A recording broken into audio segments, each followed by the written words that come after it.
Hi, my name is Benedict for Higher Hertz. In this video, we're going to be looking at EQ, equalization, tone balancing, and with regards to mixing music. Now, the question that came across was, what's the best EQ settings? And my first reaction to that was like, really? Because it's such a broken question. And the problem is, if we start with a broken question or the wrong question, we're always going to get the wrong answer. So we will go through looking at the problems and the difficulties and the bad things or the not useful things that you hear, and then look at how to actually move forward and do something productive from that. Everything in mixing music is about levels. It's about, is this compared to this more or less somehow? There's simple, what we might call volume, and there's a whole video on levels that I put out about a month ago through here, and that looks at the concept of level versus volume and everything. But we can look at, oh, well, is the drums louder than the piano? That's one way, but there are also sections of a particular sound. On a piano, we've got the low notes and we've got the high notes. So we may choose to set the levels of the high notes to be higher than those of the low notes, same piano. So there's levels within levels, and EQing is one of those things. It's levels within levels. We are choosing certain parts of sounds to make more of, certain parts of sounds to make less of, but it's always in comparison to the rest of the mix. So this idea of best is just fundamentally broken. Speaking of fundamentally broken, let's look at the little demo that we're going to start with. Now, this is really a disaster.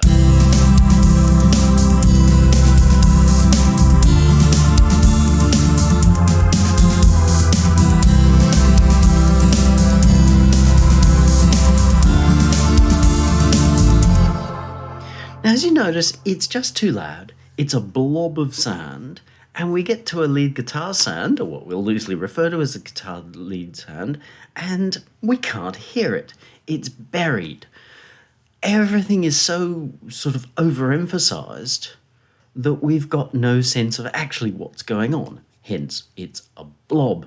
This is not what we want to do, and yet it's incredibly common when I get sent guide mixes, and I'm not judgy about guide mixes, but naturally, in the end, I'm listening to the guide mix and making sure that my mix is working along similar sorts of lines unless we've decided to go in a different direction. So naturally, I'm hearing, well, that's what you did, that's where we've gone. And I've tried to recreate a lot of those kinds of scenarios here to show how they just don't lead you to the right conclusions or the conclusions that you and your song need. I'm trying to get away from the right, wrong, good, bad, because it leads us into not so useful places. It's not about judgy, it's art. You know, in art, you can paint a naked lady with a foot coming out of her head, and it can be great art, even though it's like, I don't recall her looking that way. So, what have we got wrong here? Well, it's an absolute mess. So if we look quickly here at, and we just look at, let's say, the rack, then I've separated out the EQs to make them pretty easy. Let's start with the master.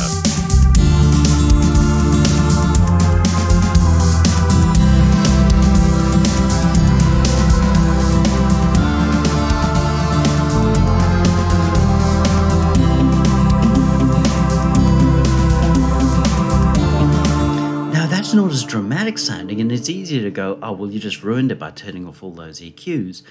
But the problem was that each one of those EQs was just adding to the disaster.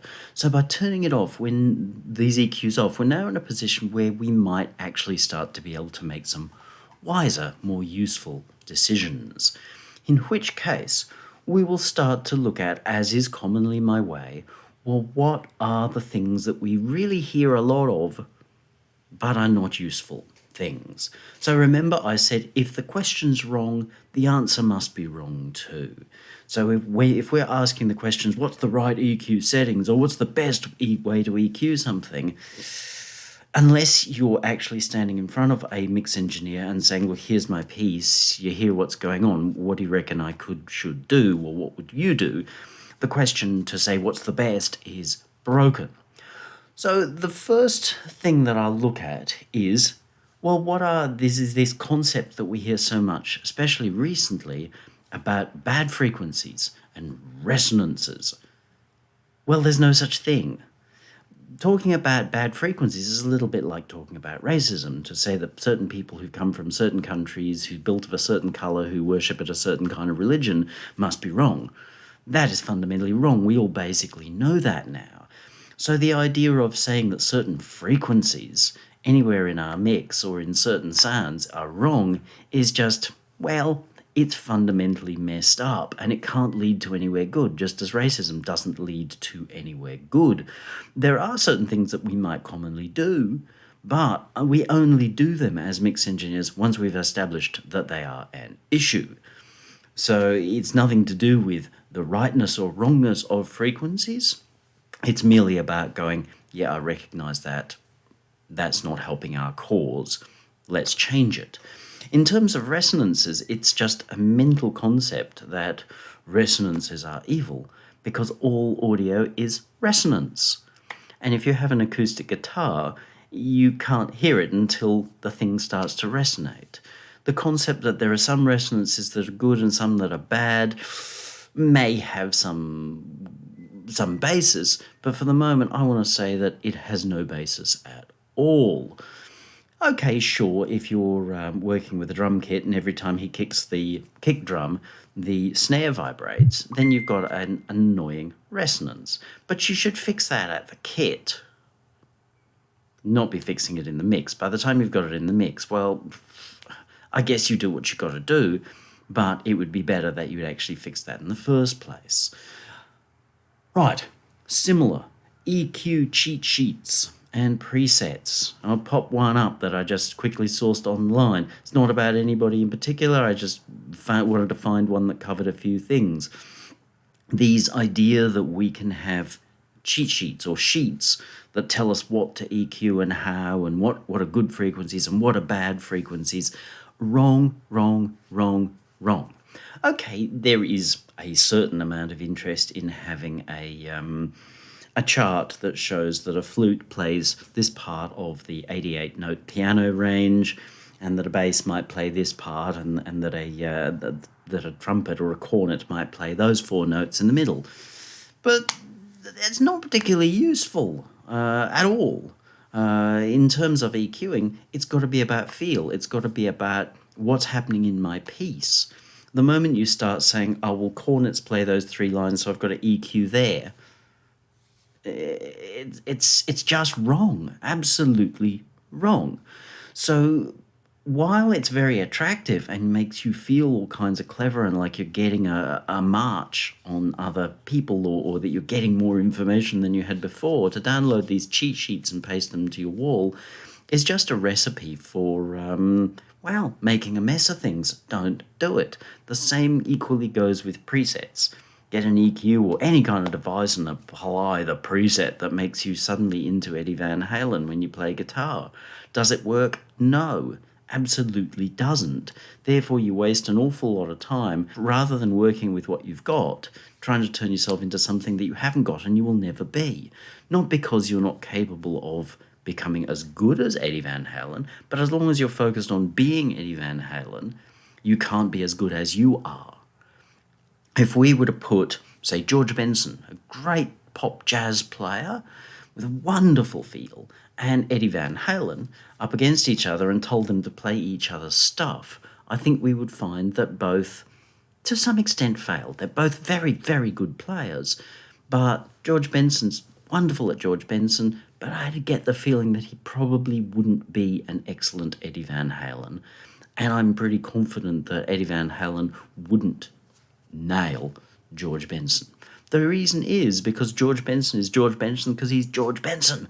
So the idea of applying cheat sheets and presets is just sailing straight past the point and digging your gold mine where they said you've got nothing but granite. It's just not a good plan. The other one, and it's on this cheat sheet here, is cut good, boost bad. That's just silly. It's just really silly. You might have noticed that all EQs come with a plus-minus settings. Yes, in the old days, every time you added a boost, then you added some noise. You just increased the amount of hiss that was going on. But to make that into it's just really stupid. There are times where it's far better to do a little boost, commonly where something is resonating in a way that is really charming for that instrument in that performance, in that song, than it is to do a whole pile of cuts. But in other cases, just cutting something, pulling it away to unmask another sound is the wisest thing you can do. So to say that cut good, boost bad, is just... it's like shooting in the wrong direction in a war. You're not going to win. All you're going to do is damage yourself. Smiley face, EQ. That's where we go, we'll add lots of boost in the bass, cut out the mids and lots of boosts in the treble, and we'll be in. Well, you hear here how it really didn't improve things. It gives the impression that it's improved things, but as I said, when I get guide mixes and then compare them to the final mix, the guide mixes invariably are gutted because somewhere along the line somebody has worked on the concept of a smiley face, as in put in lots of bass, lots of ting on top, and get rid of all that annoying stuff in the middle because they're all bad frequencies. The problem is it can't work, and I'll pop up graphic on this one as well. When you are mixing, your job is not to be mixing the extremes. So the low bass and the high treble, or the other way around, whichever, I really don't care, they're not where you spend your time working. Let them look after themselves. The reality is, thank you, on most systems that most people are listening to your stuff on, they can't hear those things anyway. They don't exist. So if we were to take our piece here, get rid of this silly smiley face curve, just turn these off, and then turn on these. We will high pass at, say, about 1 and at about 8. Welcome to your iPhone. Does my piece work here? Or your laptop speakers, does my piece work here? If it doesn't work here, then unless you're working in a very exclusivist area, bass music, and whatever, but unless you're working in an absolutely exclusivist area where you know that your listener is going to have a 36-inch sub, mixing down here, that's for fools. So don't fall into this trap of thinking that mixing is about managing the bass and treble and then probably getting rid of all the evil frequencies in the middle. Mixing's actually done in the middle, and then the extremes will look after themselves. Remember the wonderful old NS10 speakers that were just de rigueur through the 80s? They were so good because they weren't particularly strong on either of the ends, but they were brutally accurate in the middle. And that meant that if you can make things sound good on NS10s, they will sound good anywhere from a little portable transistor AM radio up to somebody who has real audiophile equipment. This is the approach. Smiley faces, generally not a good plan. Focus on your mix area. The other one that we will see is that when mixing, we do this, the scanning approach. While there is some merit in it, you hear that as soon as I make a boost anywhere, it just sounds terrible.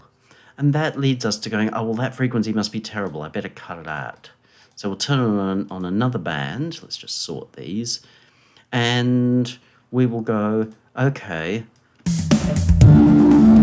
that sounds terrible, I better cut that. And it's not long before you actually have an EQ curve that looks like this. And that's terrible.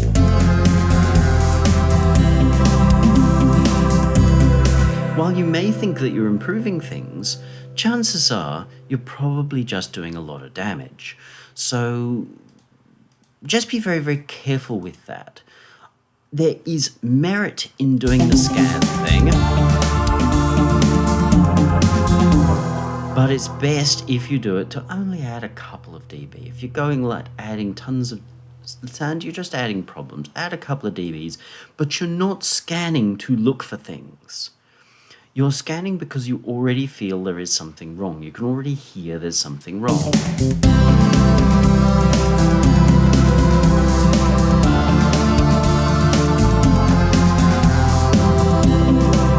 I can hear that. There's a slightly, what we might call muddy or boxy kind of frequency around there. So I'm only scanning to emphasize it, so I can go, that's the one I'm hearing and I'm not digging. In which case, if I'm looking for bass, which I would never do this way, I could equally go, at what point does this become problematic in that way? But it is far better, once you've got a sense of where you feel something is, to turn your EQ off or have no boost. All depends on how your device works. This one you can't turn it off and move it. But set to no boost, and then just go, okay, I think my issue may be here.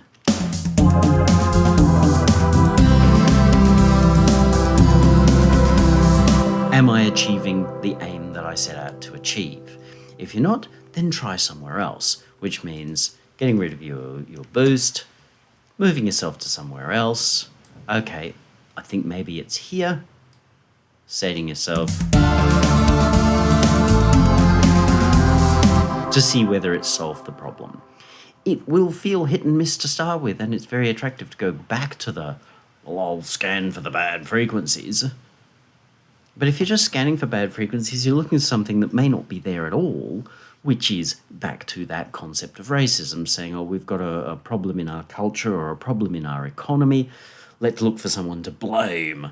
And no good comes out of that at all. We don't actually solve the problem in the slightest. So be very, very careful about the scan method. The big thing that I wanted to approach in this was the issue people have with making their instruments come together. We can hear with my charming piece here that we've just got a blob. There's no sort of sense of clarity. There's no sense of these instruments working together. They're just fighting with each other. So like the image I commonly use of having 3 or 4 sumo wrestlers try to get through a narrow doorway all at once. All they do is clog up the doorway. They don't get out. So when you see people asking that, oh, well, I can't get my vocal to sit right in the mix, there's probably a lot of reasons why. Like they've probably started their mix upside down by going, let's get the world's biggest kick drum and the most sub bass ever, and then filled up the frequencies and filled up the level. You know, their level's probably at here before they've even tried to add the vocal. So where are we going to put the vocal? Well, outside the box, obviously. But the box can't play back anything that's outside of itself, so you've got a nightmare, and then they can't let go of the idea of turning things down to make some space for the vocal. So people come up with this thing of like, oh, well, you carve things out, you know, you carve stuff out so that the instruments all sit together. Now, I'm not going to say that there isn't this sort of stuff done, but once you come in with that concept to say that, oh, well, my cheat sheet says my piano's here, therefore I'm going to carve this out of every other sound, you've got some real issues because this is not natural. And you end up with mixes where everything seems exploded. And you'll hear them, again, I commonly get them as guide mixes, and that's to be expected because in a guide mix, I'm not looking for, is this mix any good? Is this person any good at mixing? All I'm looking to see is where they think they're trying to go and to be able to hear their song to know that I've got all the parts and they're all in the right place, because you'd be amazed what happens sometimes. So people overdo it and they go, oh, well, I should get rid of this, rather than going, well, what's the actual issue that I've got? And we'll look at some of that as we go through here. So carving to make things fit is probably not a useful approach. If every sound has been made to sound unique, then they should start to come together already. Yes, if you have a sound that is playing where it has no particular merit, then that probably should have been picked up when you were looking at that sound anyway. Acoustic guitars are real shockers for that. They will have this great big glob of sound somewhere around here that people will often boost, and you'll see that I did that when we get to the EQ there, because in solo it sounds, but it's just swallowed everything else, in which case, yes, you might get rid of that, but that's not about getting rid of that to let the other instruments through. It's just about getting rid of it because it never served a purpose. Clear that away and let the top of your sound speak. So be very careful about the concept of if things aren't fitting together, that if you just carve away with your EQ, you hack at other sounds so that they fit together, it's probably doing more damage than good to a cohesive whole where everything comes at you as one. Visual tools, you'll see that I am using a spectrum analyzer here. Okay, that's useful, but it's great to learn to EQ without these things. Otherwise, what happens is we start saying, oh, I can see a peak here. Oh, that must be bad. Huh? No, wrong.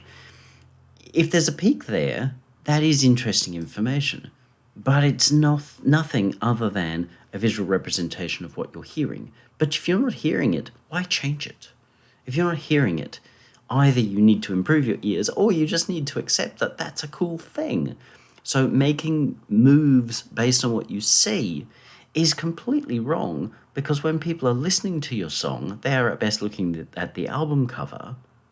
They're not looking at frequency graphs. They're just listening, and they're not really listening to their ears. They're listening to their feelings. That's what you need to be listening to when you mix. You're listening to, how does this feel? If this is creating the feel that I want people to have on the other end, brilliant. If it's not, then adjust it. That's all there is to it. Solo mode. Mixing or EQing in solo is just a really, really bad plan. There are uses for solo, but that's where we put something in solo. What have I got here? Let's put that one in solo. That allows me to focus on that sound. I can pop it back now to say, okay, what am I looking for? What am I looking to do? What do I need to do? That's it. We only solo to focus on a sound, or to focus on it to say, hang on, I'm hearing some hiss. Where's that coming from? Is it this sound? Nope, there's no hiss in that. That's what solo's for. It is not for mixing. If we go making our mix decisions in solo, as happened here,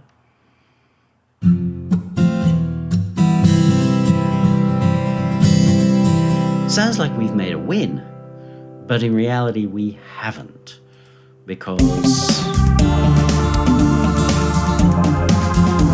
here that's just created clutter. Analog EQs, not a big one, don't want to spend too much time talking about it, but analog EQs must be better. Okay, if they're better, then why does almost everybody mix in a DAW? It's just silly.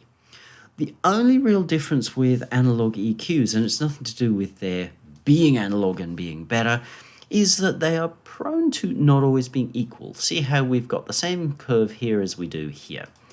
But analog EQs are prone to having uneven curves, as in it looks like this here, but then it looks like that there. There is no right or wrong. If you go, oh, well, that's the kind of curve I want, brilliant. Then just use a second point. If you go, well, look, this is good, but I think I'd like a little bit more extension up top. Cool, do that. Balance it how you feel the need. You might need to do something to just, bring your overall kind of levels down, because it's changed your peak on the 4 dot. But that's really all practically that analog EQs are. If you're saying analog EQs are better because they've got saturation, then insert a saturation device. That's it. And the other one is that, and I'm not going to say they're 100% wrong, but if you're going into them before you really know how to EQ, and EQing does take a long time to get good at, and you will continue to work on it all the way through your life, but there's a lot of tomfoolery around spectral stuff, pulling apart the frequency range, and we can do this and we can do that. Yeah, you can do those things, but is it really wise? spectral tomfoolery that says that it'll fix all the bad resonances. I got one of them, supposedly one of the best ones, downloaded it, set up a fearsome resonance on violin sound using a resonator, so I knew what was there and where it was, apart from the fact that you could just hear where it was gruesome. And interestingly enough, this deresonance couldn't even find the resonance. It was hacking out things left, right, and centre, but it couldn't find the shocking wail that I'd put in there. Now, maybe that's my fault for saying, okay, well, I'll make it so dramatic that only a fool could miss it. But this fool missed it. It couldn't tell. So there's a lot of tomfoolery in that arena. Don't spend time in that thinking that it's going to give you a leg up. Especially don't do that before you can really EQ productively yourself. I'm yet to have a spectral thing. I've played with some and I just find them weird and or unnecessary. As for playing with one that does frequency band splitting, yeah, that might be interesting, but I just never feel the need. Take care with this spectral tomfoolery stuff. Now, there are two types of EQing. They may use the same device. Personally, I will tend to use two devices when I'm mixing. So we might go with our drum thing here. Let's turn this one on, and my F2 window here. We'll just solo it so we're clear on what we're looking at. This, I don't agree is to be the right decision, but we might say that's a creative EQ, and here is where my mix EQ will be, over here. Creative EQ is where you're working a sound to achieve a particular sound, often before you start composing. But by the time you get to mixing, your creative EQ should be forgotten about, in which case you come in and you start to do your mix EQ, which is a very different thing. Often mix EQ we will be using far more subtle moves. If we're using extreme moves at a mix EQ level, that's okay, but it probably suggests that your sound wasn't right in the first place. You weren't planning ahead, or that you made your sound great in solo, but then end up with some issues. Hear how here,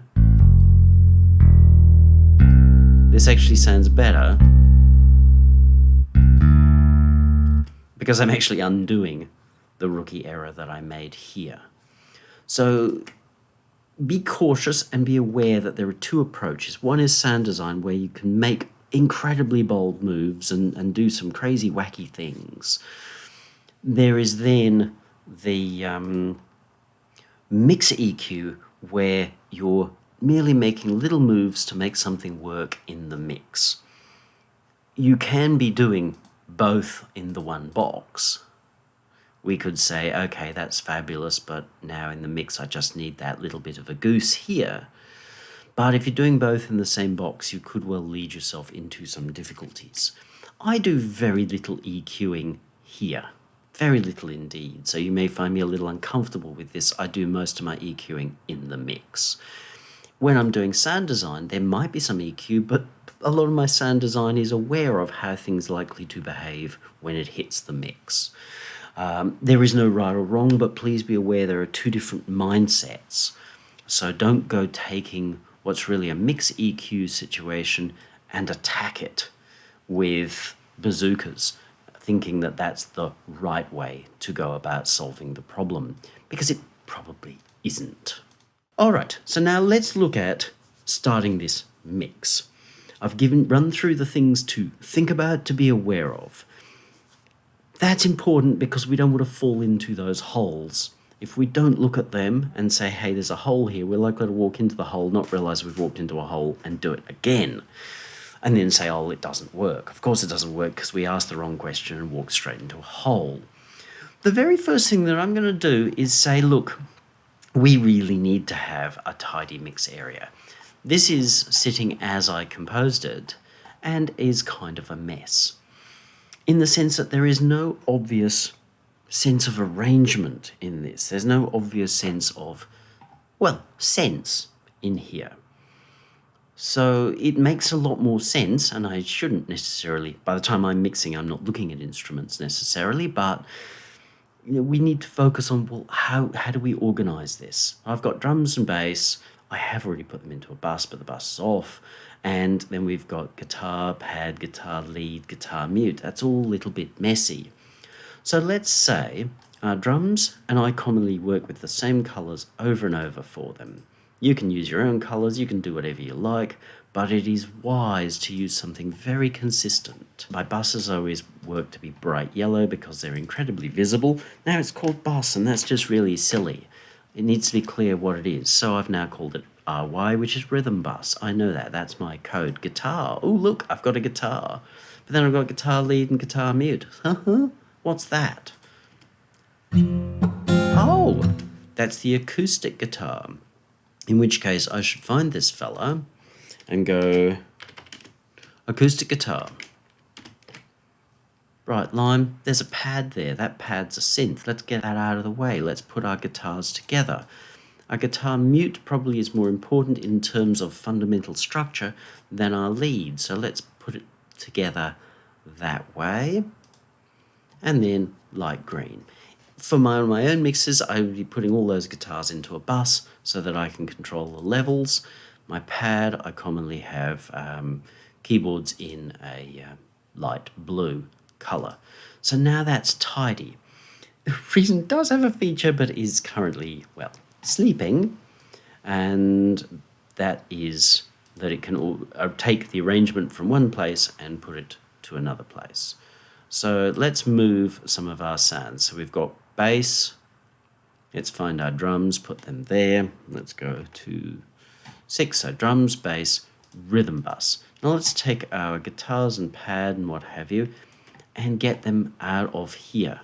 Let's put them somewhere else. Every door is going to be different, but be aware of how to make things as tidy as possible. I'm not a big fan of folders. Before you go, oh, well, you need folders. I don't like folders because folders actually lead to some, well, problems in that you make things invisible. You only make things invisible when you're not using them. So pad, I'm just going to pull right out of here. It's not a guitar, so I'm getting rid of it. So I've got my acoustic guitar, my guitar lead, and my guitar mute. Well, let's put them in the right order. So now see how I've got a lot less overwhelm. This is really important. Where I see people struggling with mixes, 9 times out of 10, their door has not been arranged, as in they haven't arranged their project in any sensible way. So make sure that you arrange things in a very sensible way. Now there is sense here because I've got my rhythm going into a rhythm bus, I've got my guitars, and then I've got my pad sound. Everything is organized. I now also need to look at, well, what matters. If I'm looking at my sounds here, what matters? Well, nothing. Absolutely nothing matters. That's a real problem. Let's get rid of all of our sounds. Okay, that's a pad sound. Let's not lead with our pad sound.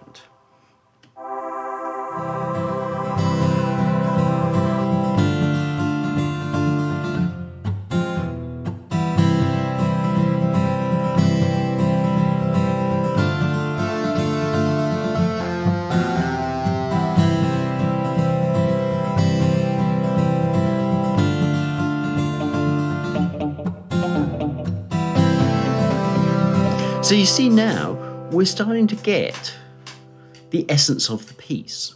We've got this acoustic guitar that runs the whole way through. Sometimes the acoustic guitar holds the piece, sometimes it doesn't. You've got to decide in your piece. Often acoustic guitars are like hi-hats.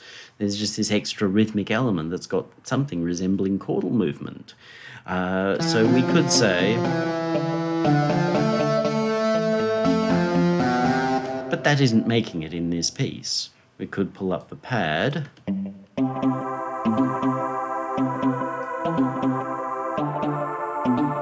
and say, oh, okay, that's it. But that's part of what makes one mix or one mix engineer's decisions different from another mix engineer's. But let's bring in this acoustic guitar.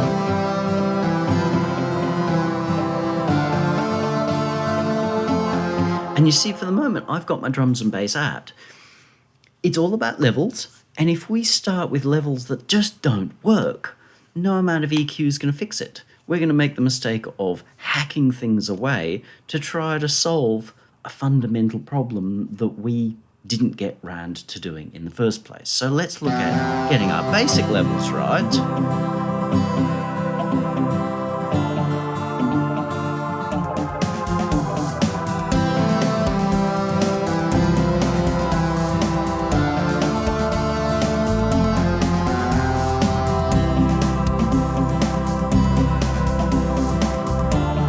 Now my piece is working. We can actually hear the parts, we can hear the sense in it, it's just not this glob of sound.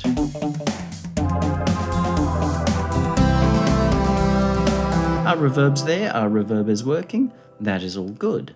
We could say, okay, look, I'll take all these sounds and just rise them all up a little bit, because I'm probably hearing this a little quiet in my headphones, because I hate working in headphones, as I always say, but we've now got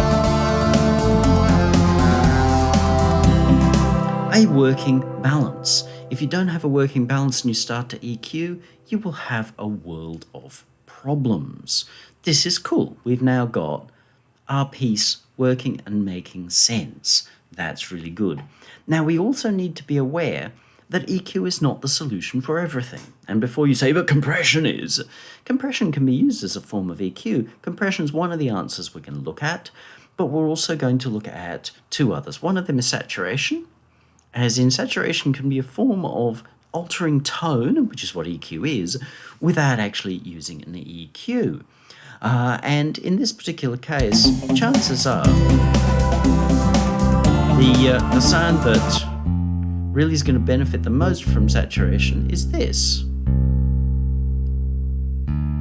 The bass sound just isn't really cutting it. In which case, this goes back to our sound design, but it is commonly part of the mixing process, and that we can say, okay, that just isn't cutting it. So let's give it cut.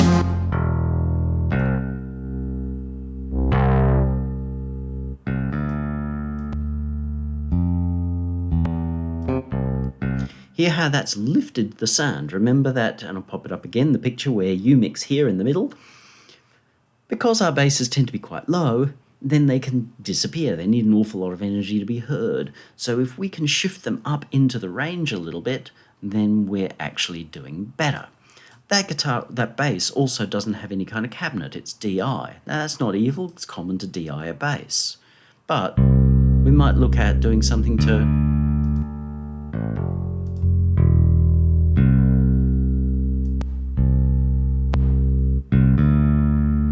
we've added a lot of good stuff to that bass. We've moved it into a range where it's more mixable without touching an EQ. We've merely added some drive to it, which brings out a lot of the quieter parts of it. It brings out the character, gives us more clank. And I've used what's essentially a guitar cabinet here to give it a little bit more emphasis. You'll see as I go through, when I'm EQing, I'm looking to pull out the character of that sound, the essence of that sound, the resonances, the exciting stuff, not to disappear things. So we've just enhanced that bass sound now.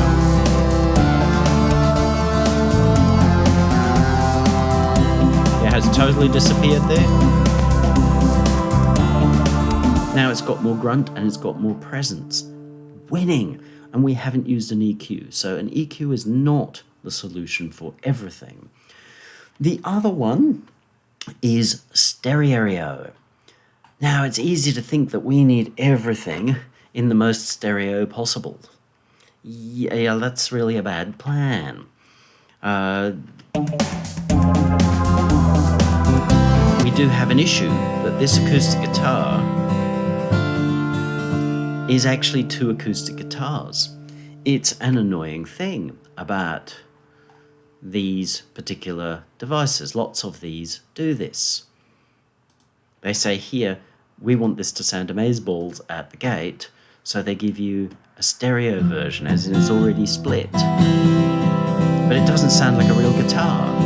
We go back to mono and we go, oh, but that sounds suckful, and we put the stereo version back in and then struggle with it in our mixes.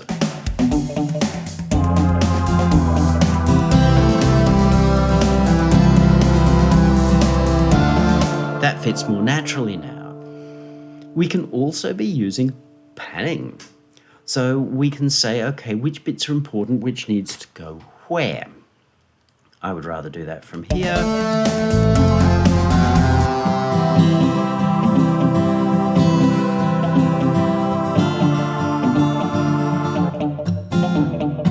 So what do I want the arrangement of my sounds to be? There is no right or wrong answer.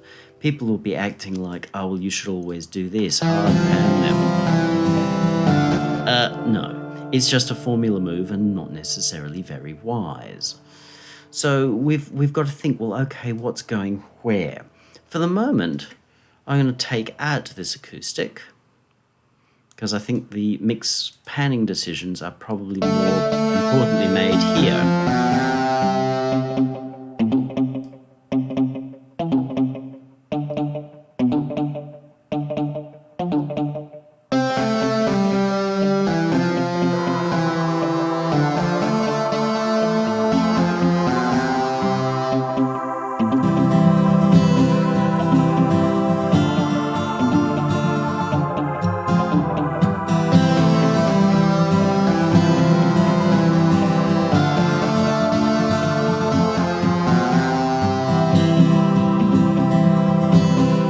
Right or wrong, I don't know. I hate doing this in cans, but we've got some movement between our mute and lead guitar parts. I have panned them out. I may not do it in a real mix, and then I've moved the acoustic guitar across so that when we've got our mutes, that we've got some interplay between them. What we do with this pad,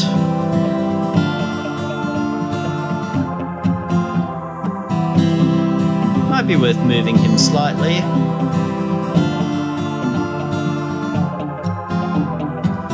Because the acoustic guitar is fairly busy in the mids and highs, and our pad is really busy in the mids and highs, in which case if we've got them both in the same place, that could be good, or it could just be problematic. I'm a big fan of small moves when it comes to panning. So now we've spread our sounds out.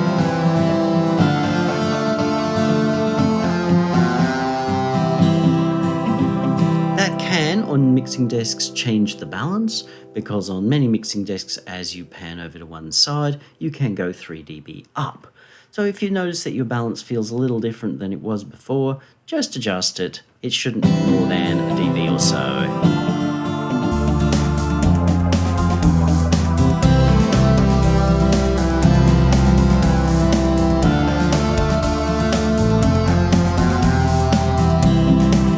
So now I have basic working mix. This is important. If we start EQing before this, we're just going to make a mess. So now we've solved the things that we might try to solve with EQ with things that are not EQ. In this case, with level, with some saturation, and with some panning. Not excessive panning. It's not about how wide can I get. Now we can look at EQing our mix. Let's go back in here. We've got our parts separated out. So where should we start? If this was a vocal mix, I would start with the vocal. There's a whole video on mixing a vocal. I'll pop it up there. Go find that. Vocals are a big thing and not to be sort of taken too quickly and easily. So, drum sounds. We'll start here simply because that's where I know a lot of you are going to start, but it's not the wisest way to go. Which means actually I'm going to not do that. I'm going to turn all of these on, but bypass them here because we just don't want that happening. They're all bypassed there. Turn this on, but bypass them. We don't want that mess that we had at the beginning to be messing with us. It's just I work by bypassing rather than using the bright green button. So let's start actually with our guitars. If we've got our acoustic guitar as being sort of central to the process, then let's bring that in. and start by getting rid of our silly EQ moves.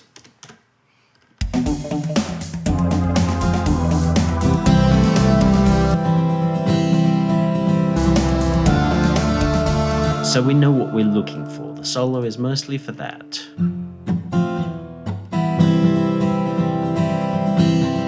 Very tempting to just do this. And if it's lead acoustic guitar, by all means. But if you've got something else, like a vocal in particular, that needs that space, you're just going to have nothing but fight, especially if you do the same thing with your hi-hats and you put them up there as well. We've got to find where this guitar is unique in our situation. But I'm just going to look for things that obviously aren't going to help anybody's purpose. We've got that stuff down there. Hear how that's adding nothing of any value to anybody. So there's no sense in keeping it. Don't get too aggressive, because there can be character of sound in there, character of how an instrument behaves, but you can see how you can hack a lot off before you start losing anything. And inside a mix,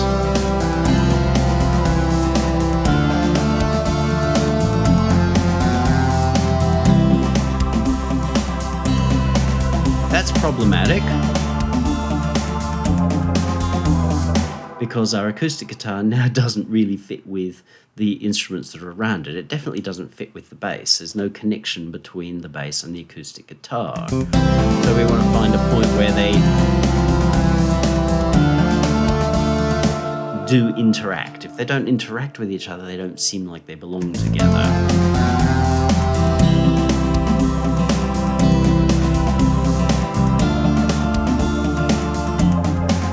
This guitar is most likely already EQ'd, as is the nature, possible problem of a lot of these sample sets, is that they make them good to begin with, which takes away the mix engineer's ability to actually properly mix, but whatever, so be it. Commonly an acoustic guitar will be boxy. So we might clear a little out.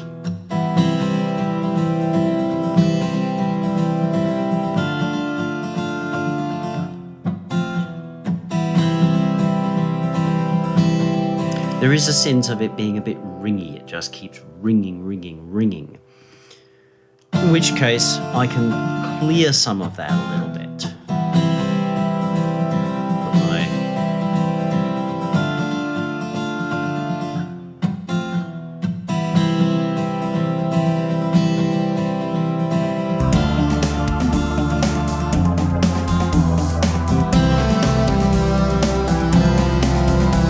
Hear how that's cluttered now?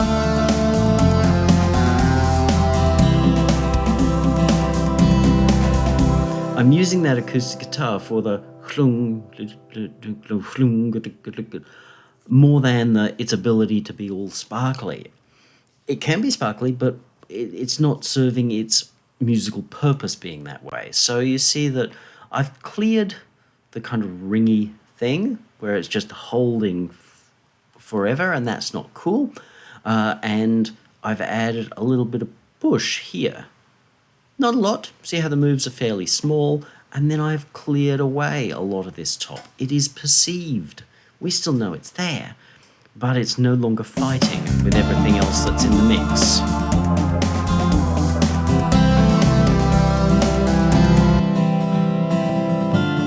Yes, it's brighter. Now it's serving its purpose better. This mute.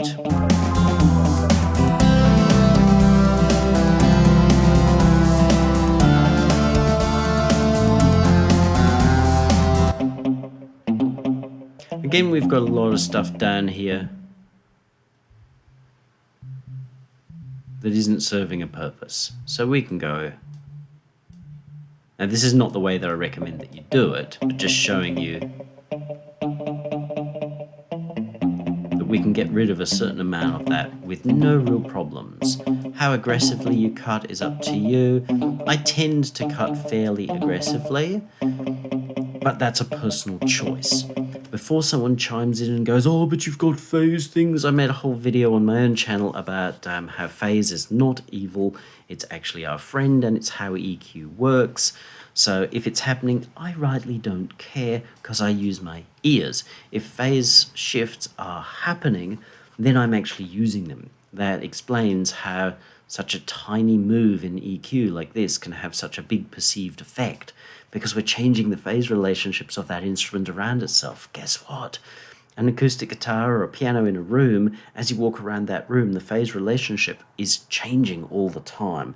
So saying that we've got some sacrosanct is just, well, it's BS of the highest order. What do we want this to do? Let's get it back in the mix.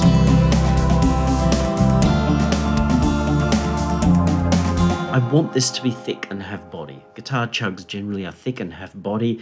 This isn't the best guitar chug, but it serves a purpose in this situation.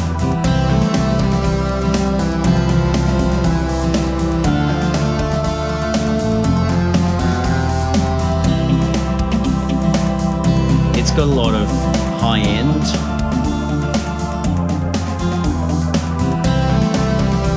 which isn't really serving anyone.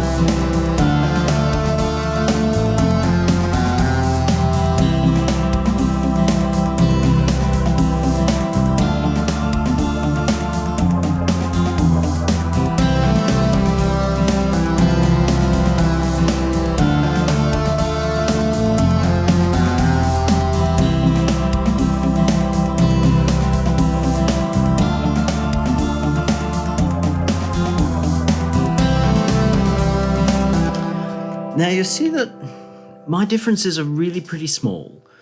If we're radically changing that sound, we probably had the wrong sound in the first place. Yeah, sure, not the greatest guitar chug ever. But it was good enough to work with. The piece got built around it, so that's good to go. If I could replace it with a real guitarist, then that would be even better, but I can't, so I'm going with what God gave me, which is this. The moves are subtle.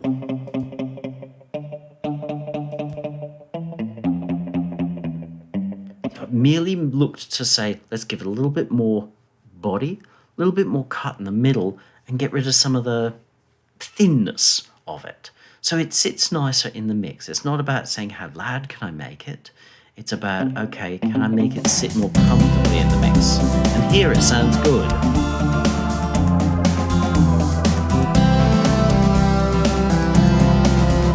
And then we've got this lead. Our initial EQ decisions were, well, bold.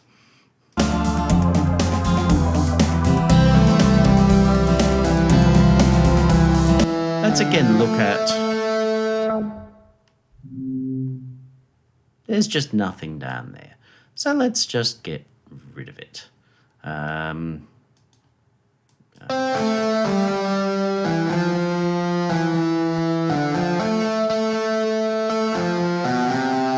Seeing this as a lead sound, we don't want what can come out of real guitar cabinets, and it's not coming out of here, is there can be a lot of boop, boop, boop, a thump kind of thing, which, listen to Metallica's Justice for All, they actually use that in the riffing part.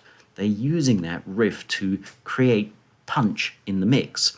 Makes the guitars very aggressive. But when it comes to their lead parts, that's all gone. So we just need to be clear that we're working on the right bits, which is going to be in here. Somewhere, where's that lead? Happening here.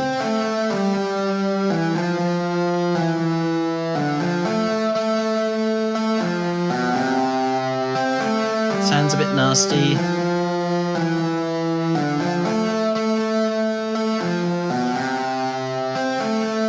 Everything in this sound is, well, nasty, but this is to be expected.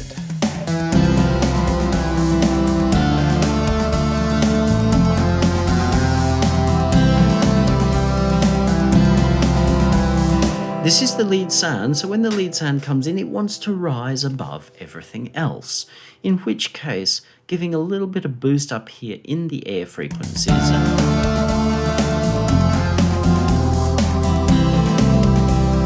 is helpful.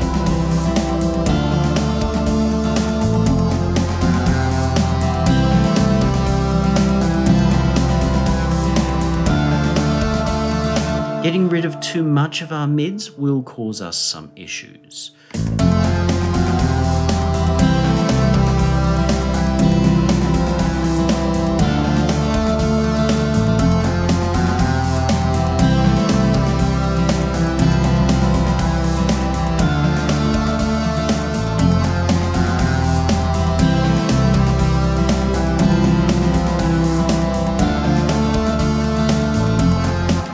Now we've got a sense here of, well, is this right or wrong? Or maybe there is no right or wrong. We've just got two different feels.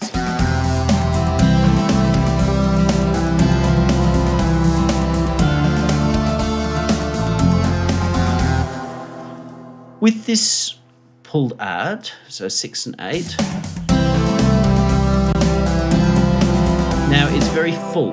We've got a big body here.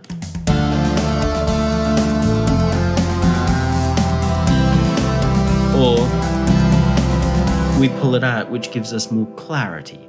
I'm going to defer more to a little bit more clarity.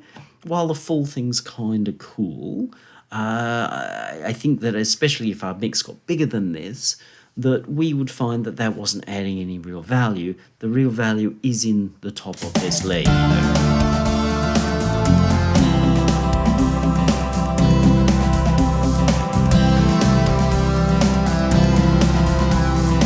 So it's leaving the rest of the mix a little bit clearer. We've not got rid of it entirely because it still serves a purpose. There is a little bit of a punch in there, but it's now working a lot better. We've got our pad, which runs through the whole piece.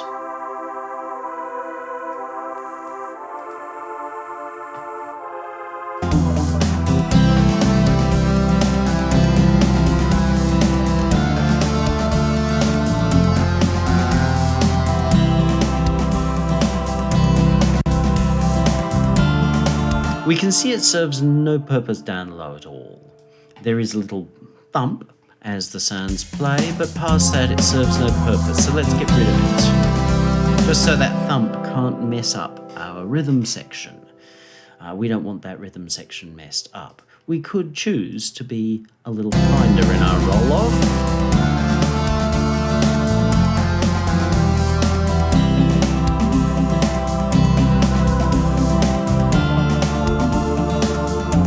We then need to decide, and this is a sound design thing more than a mix thing, but being aware of it and pulling it through in the mix is also relevant. What do we want this sound to do? Do we want it to be an ooh, an ah, or an air? While the air is very tempting, remember we've got our acoustic guitar, which is playing up there, and has a roll, even though we've rolled some of it off. And our lead guitar, and especially if we had vocals, if we fill that with a vocally air, then we've probably got nowhere for our poor vocalist to go. So there may be more wisdom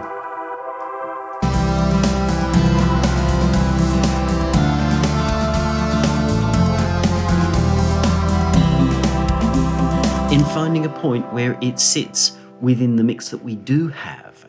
You know, where's a hole with the existing sounds that we can fit this into?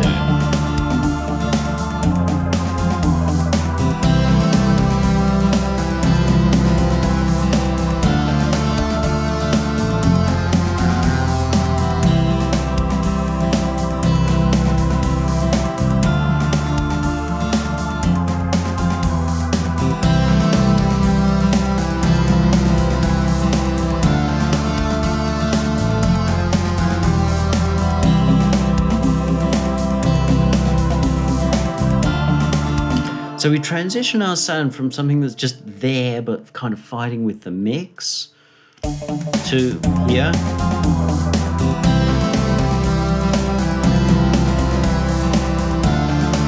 So now something that sits within the mix and has become as one with the mix. On its own, I'm assuming this actually doesn't sound significantly different.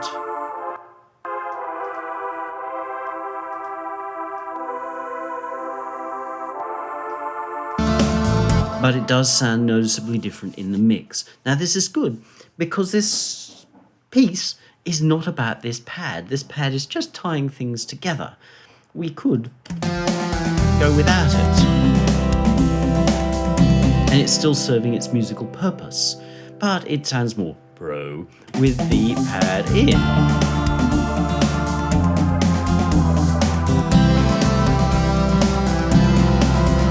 And we can now hear all our parts so much more clearly, and that's all our top line stuff.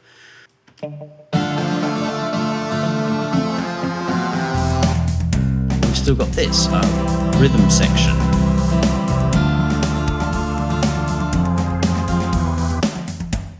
So it's our drum kit. Now initially we'd made these decisions which seemed like they're cool.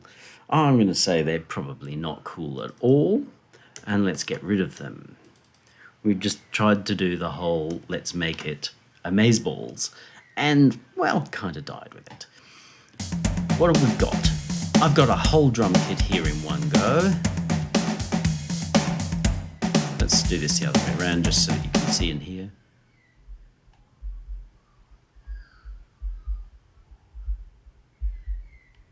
I can hear from about 50-55 down that there's stuff happening, which means that I can roll this off with no real loss. That's good.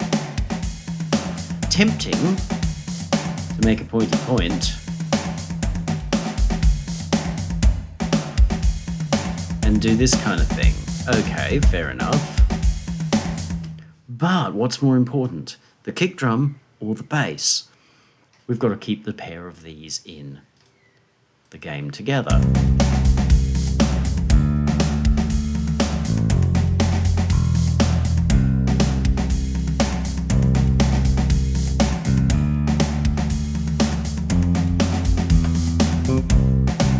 Now the bass is quite a lot higher than it was, so it doesn't necessarily need to have a very bassy roll. I don't mind in this case if our kick gets a little bit more happening down there. How accurate these are with regards to this, not so sure. They don't major on bass, so I may come out and go, ooh, that's just way overdone.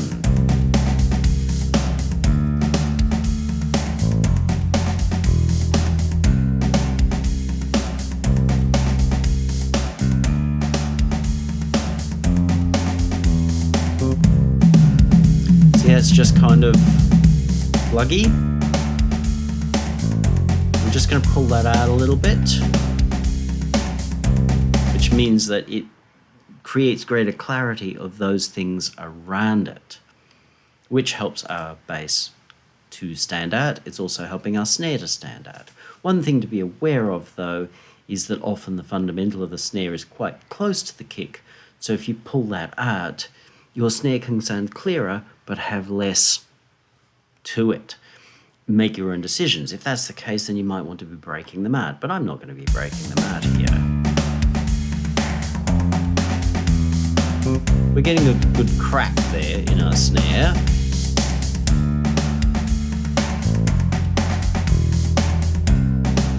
I'm going to go with that. Now again, very tempting to say let's hi-hats, but they're going to be a real problem unless we go back into our mix.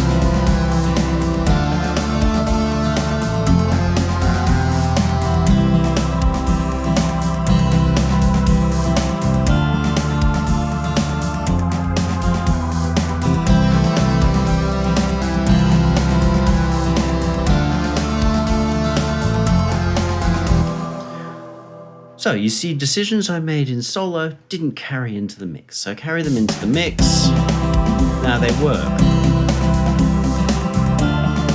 Picks, snares, drum kit sounds a little unconnected. Now it sounds connected to the mix. You EQ in the mix so that your decisions are about how to make this come into the mix. You can still hear your sounds and the role that they're playing, but you get to a point where they go, "Ooh, I'm actually playing this role within the mix." And it takes some time and experience to do this. To think that you can do it in the first 3 times that you do it is naive. It's like thinking that you can go out onto the Formula One and beat Mario Andretti first time round. It's not going to happen. Racing drivers will work for years before they even get looked at by a team. Because they know that most will never develop the skills, the experience required to become an Andretti beater.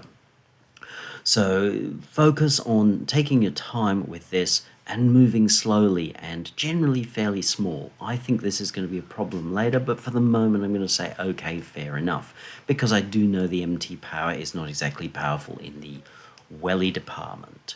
Now, bass. Remember we took this sound which had no real presence or bite, and rather than trying to solve it with EQ, we brought it in and gave it saturation, which means now it's able to work. Again, we've got this situation of there's going to be a fair amount that just isn't doing much. So let's clarify that. There's just no sense in having anything much below about 30. Okay, if somebody's got subs, but remember, they will look after itself as well. We just don't want to clutter our mix with it. Now, the easy thing to do is to find the lowest point and go, but it doesn't really work. Remember, our bass improved when we actually lifted it? So if we look at, we won't see a lot of difference, but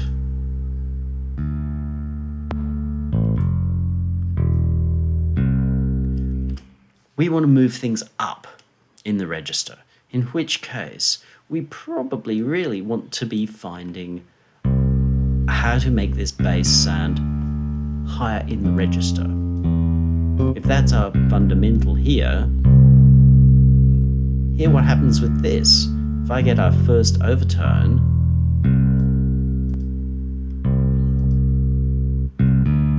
weird, it sounds bassier. This is because of the psychoacoustics of human hearing. You haven't done anything at the ear, but the old noggin goes, I can hear this harmonic series. As in, we can see the fundamental and the overtones here. There's those little spikes. If we tell ourselves that the first harmonic, first overtone is louder, then our brains will actually go, well, the fundamental must be louder still. And therefore, our brain adds levels of, like layers of bass that aren't there. So when we go doing this is really high cost and doesn't have a massive win inside the mix. Yeah, how it's not really winning?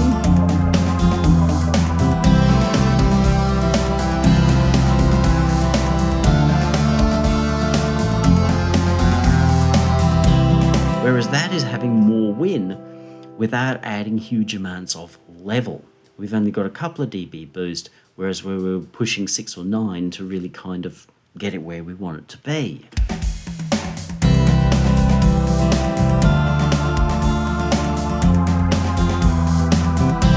I also want to find where this cuts.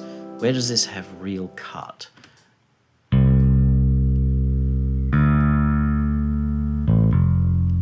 There's a nice one there.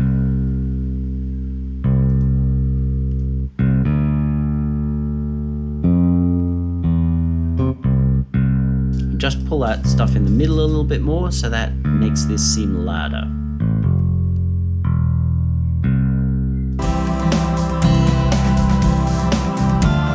Bass is missing.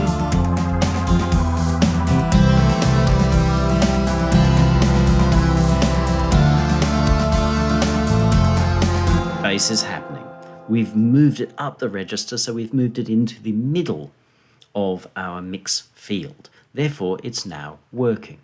Remember that we can't do everything, though, with EQ. Compression is one of those things that we're going to want to look at. This is a mix bus, as in we've bussed our drums and our bass together, and we can do something very cool with them.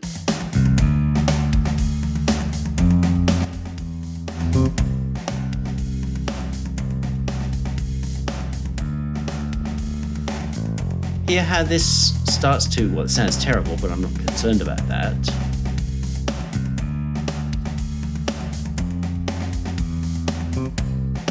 We've got a real sort of sense happening here. You can see that the level meter here is boom, boom, boom. It's actually moving with our rhythm.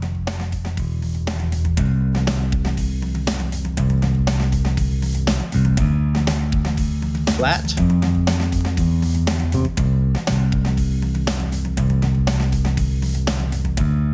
So it's accentuating the combination of drums and bass, and it's making the bass a lot clearer. In terms of EQ, we might or might not want to do something here, but this is a great way of bringing our drums and bass together.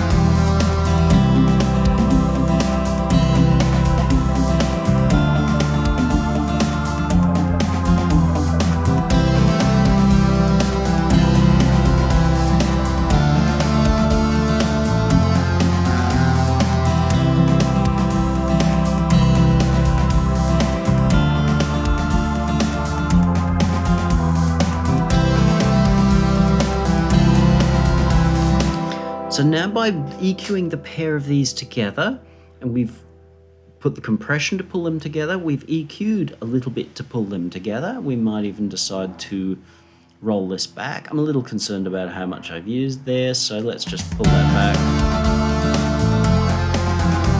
So we probably don't even need it at all, so let's all but kill it.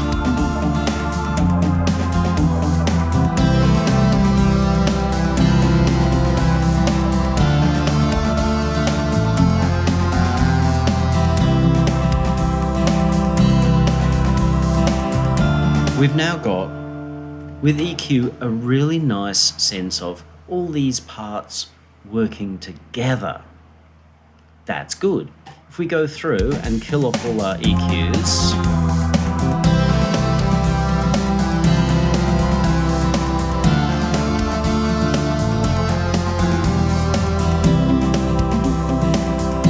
hear how the mix now sounds a bit not together?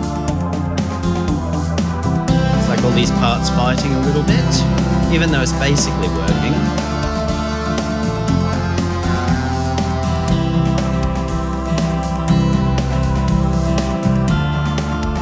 They're all small moves, but now our mix sounds like it's come together as one thing. That's good. We go into our masters, and then we can have a look at, well, what are we doing here? Obviously not that.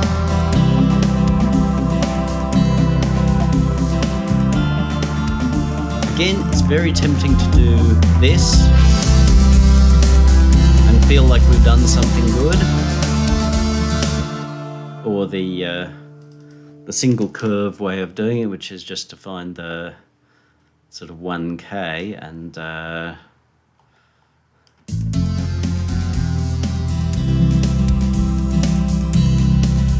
but we haven't done anything good.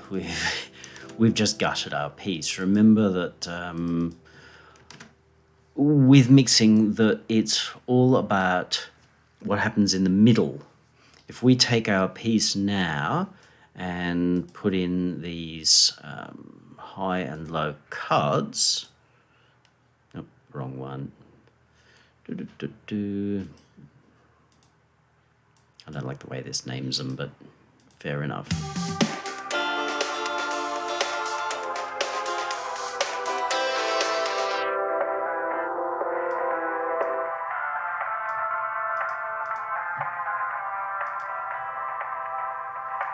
Hear how this is still working. Our mix still works. Our piece of music is still completely clear. Not great sounding in fidelity, but it's very clear still.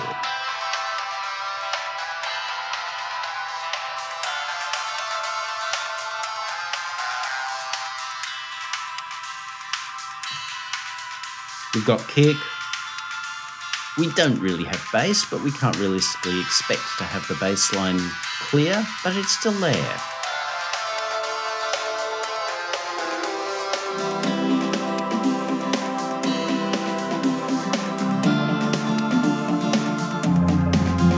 Obviously, how we mix is going to have an impact on what we do here, but the piece still fundamentally works when we really, really gutted it. So here, again, I know that there's not really anything down there, so I'm happy to get rid of anything below 30 Hertz because all it's doing is using level. Attempting to push this treble really high again to sort of go, oh, well. But you know what, it's not a good plan. It'll probably just come back sounding thin. The first thing that I would encourage to do is to say, well, okay, is there somewhere where this sounds a little thick?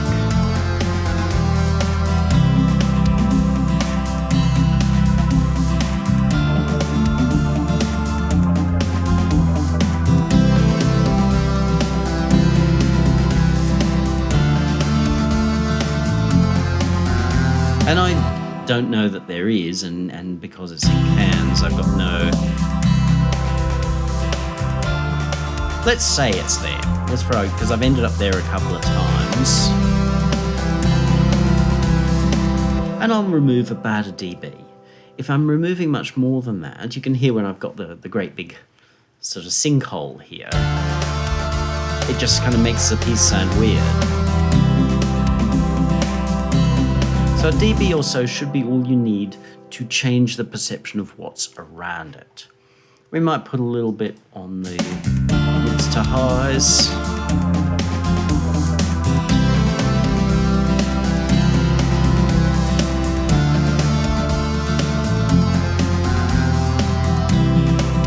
But we absolutely see I'm going up there, but then avoiding it every single time. We just don't want to make this the hi-hat show. This is not trap, even though they've got trappy kinds of hi-hats because that's what the computer built for me. It's the middle of the music that matters.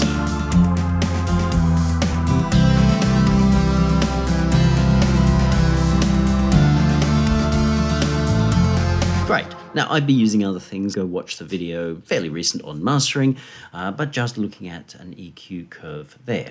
So we've got an EQ that has clarified. I'm happy actually with my low mid. I think I was right. We've got a clear, very clean and clear mix, which shows off everything that's actually there. We can get rid of that and have the mixer and the music.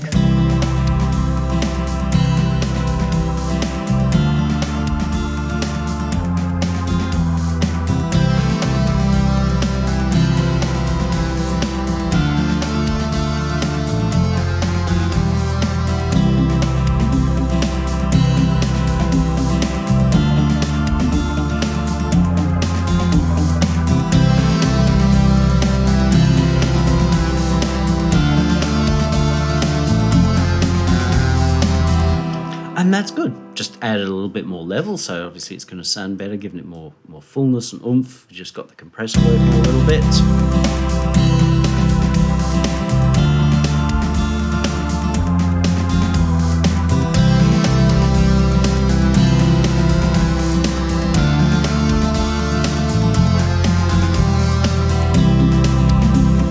You'll notice the bass is actually louder than the drums. I read somewhere some rule that your bass should always be like 2/3 of the level of the drums.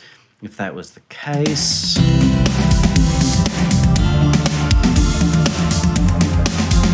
I don't think we won. I'm not interested in rules, I'm interested in what's working. This isn't a piece about drums, it's a piece about these melodies.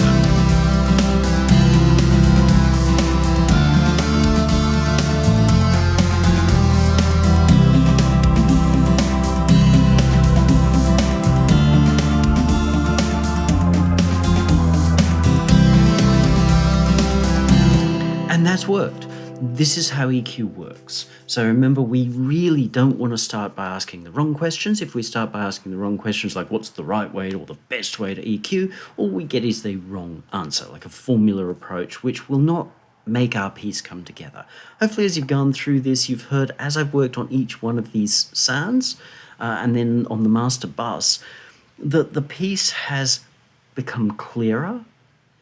The sounds have started to work together, and I haven't carved things out to make any sound work better. I've merely found where each of those sounds works best in this mix. While we might say, oh, but I love the ting and the tiz on the top of the cymbals or the hi-hats and the acoustic strummer, you notice that I've kind of backed them down because, yes, they can be pretty, but they're just going to make our mix sound thin and uncomfortable, scratchy. I've allowed that mid-range to come through so that the bits that need to do their job have got a clear space to move in, and the air up above, everything moves into, and we will actually perceive there being a nice bass, and we'll perceive there being a nice treble without it being like right up in your face, which makes it sound gutted and thin and broken. So take your time when you're EQing. If you do not hear or feel this stuff well, then don't do it.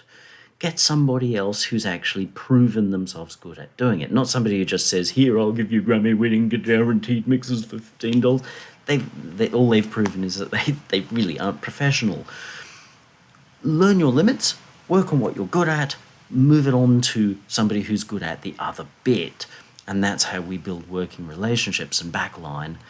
There are plenty of acts who've done so much better once they've found the right producer or mix engineer for them who champions their cause through their form of the art. The idea of, oh, I'm going to be one and I'm going to do everything on my own because I can't ever trust anybody else is just broken and guarantees you'll fail.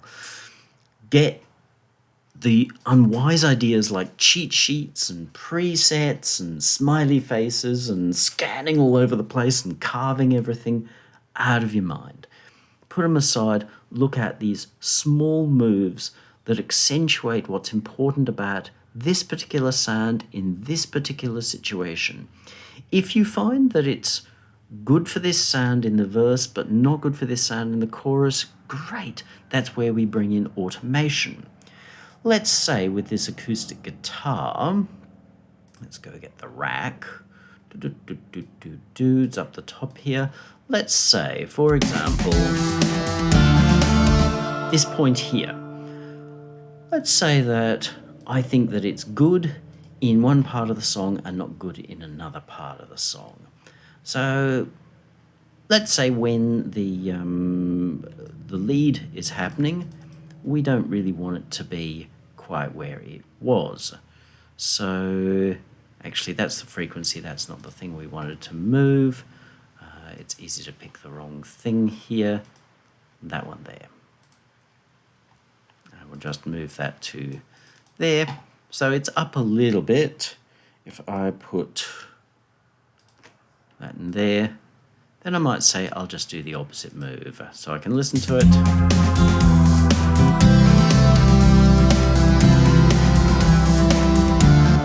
Let's say that's a good move.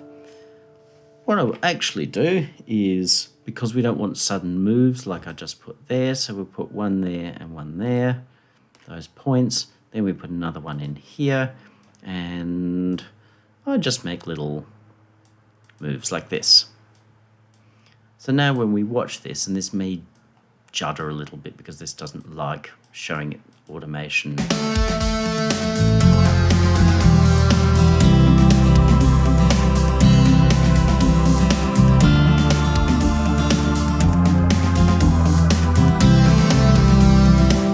Now I might even decide that I want that to fade like that.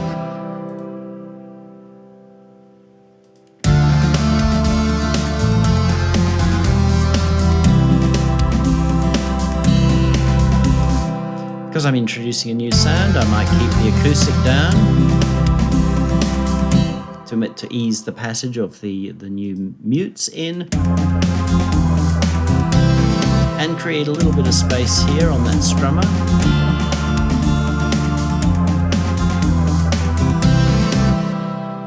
That's called automation. I will be wise and change its track color so that it matches the instrument.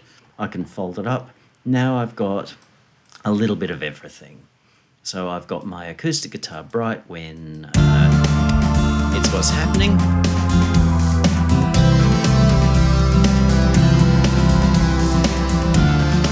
You can hear the bulk of it, but there's less conflict with the electric lead at that point. This is where we get more complex with our mixes over time. But take your time with that. Don't leap into doing that. I've seen places where people have got mixes leaping all over the place, and it just breaks the mix. As you move from one scene to another, the mix just breaks.